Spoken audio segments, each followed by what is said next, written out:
నిజంగా వీళ్ళంతా ఆంజనేయ స్వామి వారి కోసం వెతుకుతూ ఉంటే ఆ మహానుభావుడు ఎక్కడున్నాడు అంటే వీళ్ళందరికీ వెనగ్గా ఉన్నటువంటి ఆ సముద్రానికి కొద్ది దూరంగా ఉన్న ఒక బండ మీద కూర్చొని రామ రామ రామ రామ రామ రామ రామ రామ రామ రామ రామ.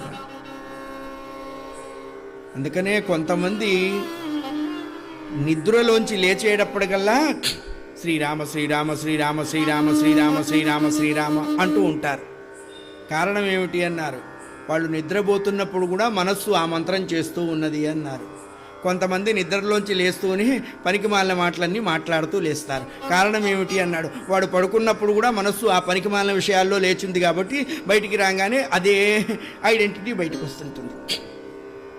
సుఖానికైనా దుఃఖానికైనా పుణ్యానికైనా పాపానికైనా కారణం ఏమిటి అన్నారు, మనస్సే కారణము అన్నారు. దాన్ని చెప్పు చేతల్లో పెట్టుకోరా, ఇంకోళ్ళ చేత చెప్పు దెబ్బలు తినే అవకాశం ఉండదు.